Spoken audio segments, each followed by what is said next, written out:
The doorbell rang at 11 p.m., and before I even opened it, something in my chest tightened, like my body sensed what my mind didn't want to believe. When I pulled the door open, a delivery guy stood there holding a bouquet of red roses so bright they looked unreal.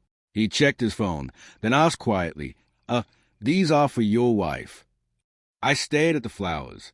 My wife was asleep upstairs. At least, she said she was. He handed me a small envelope attached to the bouquet.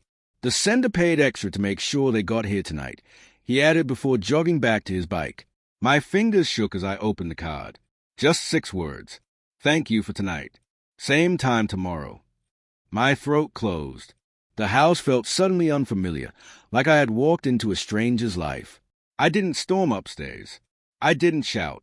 I just stood there in the hallway with those roses, my wife's favorite, bleeding their scent into the air, and I felt something inside me quietly break. I sat on the couch for a long time, reading the card again and again. Eventually, I walked upstairs and looked into our bedroom.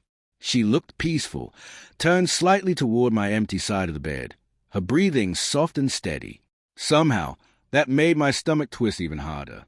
I placed the bouquet on my desk and stayed awake until morning, staring at the ceiling and replaying every moment of our marriage like a movie I suddenly no longer understood. She came downstairs around 7, still in her robe, and kissed the top of my head. "Morning, babe." I didn't look at her. Her eyes followed my gaze to the bouquet on the table. I saw the exact second she realized the world she built on lies was about to collapse. She froze, color draining from her face. What is that?" she whispered. "You tell me." I don't know." "Don't lie yet," I said. "At least read the card first." She picked it up with trembling fingers. Her eyes scanned the message, and a sound escaped her, somewhere between a gasp and a sob. "This isn't.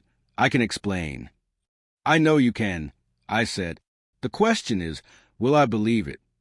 She sank into the chair across from me, covering her face. "It was a mistake," she said through her fingers. "It just happened." "Which part?" I asked. "Tonight? Or the nights before that?" She didn't answer. I didn't need her to. Infidelity isn't only the act. It's a sudden rewiring of every memory. The jokes that now feel hollow. The I love yous that echo with someone else's voice. The trust that dissolves like dust.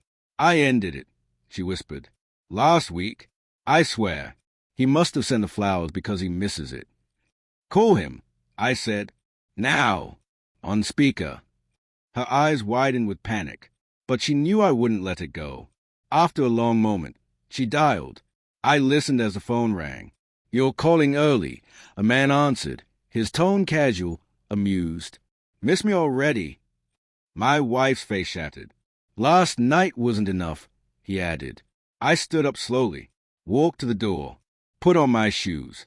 "No, please," she cried, covering the phone. "Please don't leave. I choose you. I choose us." But she had chosen someone else long before tonight. I didn't shout. I didn't take her phone or slam a door. I just stepped outside, letting her voice crack behind me as she shouted my name. I drove until I reached the beach, parked, and listened to the waves crashing. I felt hollow. Not angry. Not heartbroken. Just numb, like someone had scooped a part of me out and left a space where something used to live. I thought about our early days, splitting cheap takeout on the floor of our first apartment, promising each other we'd never stop choosing each other. I wondered when she stopped choosing me, when the attention of a stranger became louder than the love we'd built. Hours passed before I drove home again. She was still crying. The roses were gone, but their scent lingered in the air like a ghost refusing to leave. "I talked to your sister," I said quietly.